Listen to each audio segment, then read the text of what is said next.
Hello student, good morning and welcome to my channel.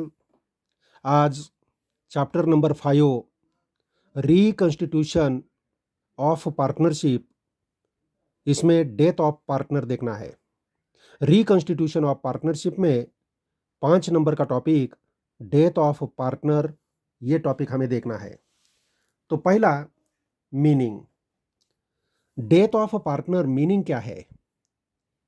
A partner will cease to be a partner on his death and hence death is considered as a compulsory retirement। Business को जो partner है, यह partner में से एक आधा partner business छोड़ के चला जाता है, हम उसे रिटायर बोलते हैं। लेकिन बिजनेस में जो पार्टनर है, यह पार्टनर में एक आधा पार्टनर का डेथ हो गया तो, एक आधा पार्टनर मर गया तो उसका अकाउंटिंग फिर बिजनेस का कैसे करते हैं, यह हमें देखना है। A partner will cease to be a partner on his death and hence death is considered on compulsory retirement। Death हो गया तो रिटायरमेंट कैसी हो गई? कंपलसरी हो गई। Partnership business may be continued by surviving partners if partnership firm makes provision in partnership deed। Partnership deed में provision किया है तो बाकी के पार्टनर बिजनेस कैरी ऑन कर सकते हैं। पार्टनरशिप डीड में यह प्रोविजन किया है कि एक आधा पार्टनर का डेथ हो गया तो बाकी के पार्टनर क्या करेंगे? ये बिजनेस को चलाएंगे, ये बिजनेस को कंटिन्यू चालू रखेंगे। ये प्रोविजन पार्टनरशिप डीड में किया है तो ये बाकी के पार्टनर जो है, कंटिन्यूइंग पार्टनर, सर्वाइविंग पार्टनर, ये क्या कर सकते हैं? बिजनेस को आगे चला सकते हैं। Partners make agreement to settle accounts of deceased partner with his legal representative who will be entitled at their choice to interest at 6% per annum on amount due from date of death to date of payment। तो देखो, इसमें क्या होता है? Business का एक आधे partner का डेथ हो गया तो इसका एग्रीमेंट कैसा है वो देखते हैं। एग्रीमेंट के हिसाब से जो जो अमाउंट ये डिसीज्ड पार्टनर का आएगा, वो अमाउंट किसको देना है? उसका लीगल रिप्रेजेंटेटिव जो है, इसको अमाउंट देना है। यह अमाउंट देते समय क्या करते हैं? 6% इंटरेस्ट भी लगा सकते हैं एज पर एग्रीमेंट। जो क्या दिया है? पार्टनरशिप डीड दिया है, यह पार्टनरशिप डीड में मेंशन किया है तो 6% इंटरेस्ट, ये जो ड्यू अमाउंट है, इसके ऊपर देना पड़ेगा।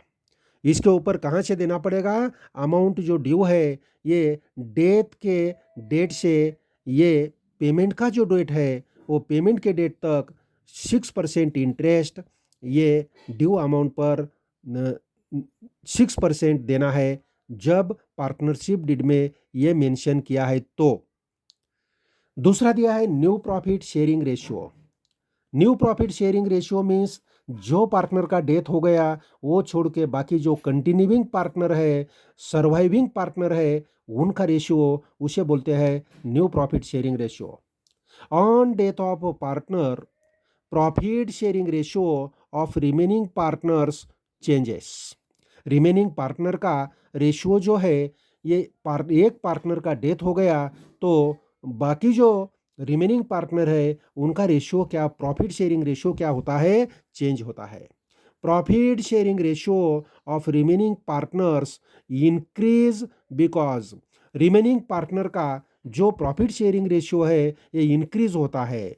एक आधे पार्टनर का डेथ हो गया तो रिमेनिंग पार्टनर का जो प्रॉफिट शेयरिंग रेशियो है, इंक्रीज होता है। क्यों इंक्रीज होता है? Because profit sharing of deceased partner gets divided and received by remaining partners. इसका रीजन क्या है?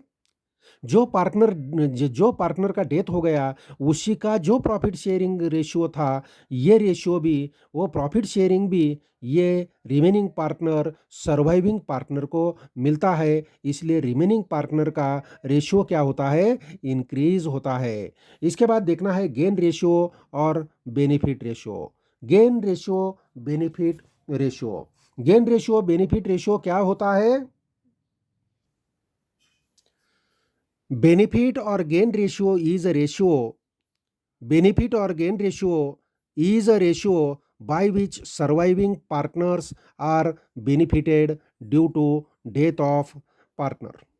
पार्टनर का डेथ होने के बाद जो सर्वाइविंग पार्टनर है ये सर्वाइविंग पार्टनर को जो गेन मिलता है ये गेन रेशियो है। The extra share which they are getting is added in their old share. Old जो रेशियो था, ओल्ड जो शेयर था उसमें एक पार्टनर का डेथ हो गया तो उनका हिस्सा इनके ओल्ड रेशियो में क्या होता है, ओल्ड शेयर में ऐड होता है। Such extra share which they are getting is called gain and the ratio is called as a gain ratio। एक आधे पार्टनर का डेथ हो गया तो बाकी जो पार्टनर है ये बाकी पार्टनर का ओल्ड रेशियो में क्या होता है, डेथ वाले पार्टनर का हिस्सा ऐड होता है। ओल्ड ओल्ड जो शेयर है ओल्ड शेयर में डेथ वाले पार्टनर का शेयर जो कंटिन्यूइंग पार्टनर है, जो सर्वाइविंग पार्टनर है उसके शेयर में ऐड होता है, उसे हम गेन बोलते हैं। और उसका जो रेशियो आता है ये रेशियो को हम गेन रेशियो बोलते हैं। दिस रेशियो इज नॉर्मली, ये रेशियो कैसा रहता है, this ratio is normally used to, ये रेशियो यूज किस लिए करते हैं, to write off the goodwill, to write off the goodwill. ये gain ratio goodwill write off करने के लिए यूज करते हैं, क्रिएटेड और raised to the extent of retiring partner share only या death partner share only. Retiring partner या death वाले पार्टनर का पार्टनर के हिस्से की जो गुडविल राइज किया है, एक्सटेंड किया है, ये राइट ऑफ करने के लिए ये गेन रेशियो यूज किया जाता है। और ये गेन रेशियो कैसा कैलकुलेट किया जाता है, it is calculated by using following formula. नीचे दिए वाला फार्मूला यूज करके गेन रेशियो निकाला जाता है। गेन रेशियो का फार्मूला आता है new ratio minus old ratio. New ratio से ओल्ड रेशियो लेस किया तो हमें गेन रेशियो मिलता है। इसके बाद देखना है revaluation of assets and liabilities. जैसा एडमिशन के प्रॉब्लम में हम रीवैल्यूएशन एसेट्स एंड लायबिलिटीज का करते हैं, रिटायरमेंट के प्रॉब्लम में जैसा एसेट्स एंड लायबिलिटीज का रिवैल्यूएशन करते हैं, सेम प्रोसीजर ये डेथ ऑफ पार्टनर में भी रिवैल्यूएशन की होती है। The assets and liabilities of the partnership firm are revalued on the death of a partner. The benefit arising out of it are given to representative of a deceased partner। ये जो revaluation का benefit है ये death वाले partner का जो representative है या डिसीज्ड पार्टनर का जो रिप्रेजेंटेटिव है इसको ये बेनिफिट दिया जाता है। Effects on revaluation.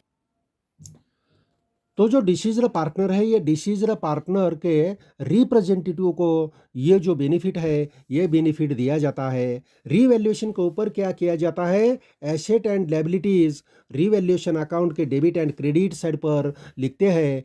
एसेट में एसेट डिक्रीज होती है या लायबिलिटीज इंक्रीज होती है तो रीवैल्यूएशन अकाउंट के डेबिट साइड पर लिखते हैं, और एसेट इंक्रीज होती है और लायबिलिटीज डिक्रीज होती है तो रीवैल्यूएशन अकाउंट के क्रेडिट साइड पर लेते हैं, रिकॉर्ड करते हैं। मीन्स बिजनेस को फ़ायदा होने वाला है तो रीवैल्यूएशन अकाउंट के क्रेडिट साइड पर रिकॉर्ड होता है, और बिजनेस को लॉस होने वाला है, एसेट और लायबिलिटीज़ के रिवैल्यूएशन के बाद लॉस होने वाला है वो कंसर्न एसेट या लायबिलिटीज से, तो रिवैल्यूएशन अकाउंट के डेबिट साइड पर इसका पोस्टिंग किया जाता है। तो shown in the revaluation account these are same as given in the retirement. Retirement के समय जैसा हम रिवैल्यूएशन अकाउंट तैयार करते हैं, एडमिशन के समय जैसा रिवैल्यूएशन अकाउंट तैयार करते हैं, सेम वैसा ही रिवैल्यूएशन अकाउंट हमें ये डेथ के प्रॉब्लम में करना पड़ेगा।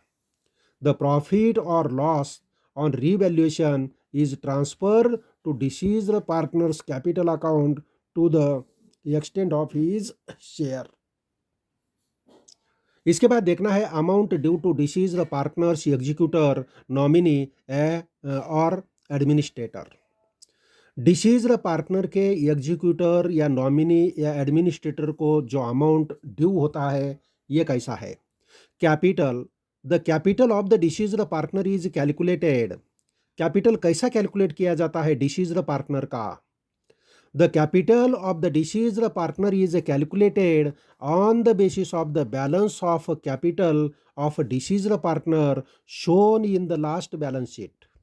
लास्ट बैलेंस शीट में जो कैपिटल लिया है वो कैपिटल लेते हैं, उसमें क्या करते हैं, शेयर ऑफ प्रॉफिट और loss on revaluation, revaluation account पर जो प्रॉफिट लॉस हो गया है वो उसमें कंसिडर करते हैं। जनरल रिजर्व अनडिस्ट्रीब्यूटेड प्रॉफिट है, अकुमुलेटेड प्रॉफिट लॉस है तो उसका इफेक्ट इसके ऊपर करते हैं। गुडविल का शेयर, गुडविल का शेयर ये इसको दे सकते हैं। सैलरी कुछ देते हैं तो सैलरी ऐड करना पड़ेगा। इंटरेस्ट कैपिटल के ऊपर है तो वो भी देना पड़ेगा। ड्राइंग के ऊपर इंटरेस्ट है वो कंसीडर करना पड़ेगा। और बैलेंस शीट का डेट, बैलेंस शीट के डेट से इसके डेट के डेट तक जो प्रॉफिट है उसका भी हिस्सा ये डिसीज्ड पार्टनर के एग्जीक्यूटर नॉमिनी एंड एडमिनिस्ट्रेटर को देना पड़ेगा। ये सब पॉइंट कंसीडर करके उसका डिसीज्ड पार्टनर के एग्जीक्यूटर नॉमिनी या एडमिनिस्ट्रेटर को जो अमाउंट पेबल है, ड्यू है, वो अमाउंट निकालते हैं। तो ये आइटम या अमाउंट निकालते समय क्या करते हैं, कंसीडर करते हैं। इसके बाद settlement of amount due. Amount का सेटलमेंट कैसा किया जाता है। The amount due to deceased partner is transfer to his executors nominee administrator loan account and it is paid to them after completing all legal formalities and procedures। ये deceased partner का जो due amount है इसका settlement कैसा किया जाता है। Deceased partner का जो एग्जीक्यूटर है, नॉमिनी है, एडमिनिस्ट्रेटर है, इसके लोन अकाउंट को यह अमाउंट ट्रांसफ़र किया जाता है और सब लीगल फॉर्मेलिटीज़ कंप्लीट होने के बाद, प्रोसीजर कंप्लीट होने के बाद उसको यह अमाउंट पेड किया जाता है। इसके बाद आगे देखना है अकाउंटिंग ट्रीटमेंट कैसा होता है। Accounting treatment, the accounting treatment for preparing the account of deceased partner is similar to that of retirement of partner। Accounting treatment कैसी होती है, जैसी रिटायरमेंट में हमने रिटायरमेंट में जैसी ट्रीटमेंट किया है वैसी ट्रीटमेंट ये डेथ के प्रॉब्लम में होती है। The accounting treatment for preparing the account of deceased partner is similar to that of retirement of a partner. Partner retire होते समय जैसा हम प्रोसीजर यूज़ करते हैं सेम वैसी प्रोसीजर ये डेथ के प्रॉब्लम में की जाती है। तो ओके स्टूडेंट, तो यहाँ ये वीडियो आपको पसंद आया तो इसको शेयर करो, लाइक करो, मेरे चैनल को सब्सक्राइब करो और कुछ डाउट है तो कमेंट बॉक्स में मुझे लिख सकते हैं। Okay, bye.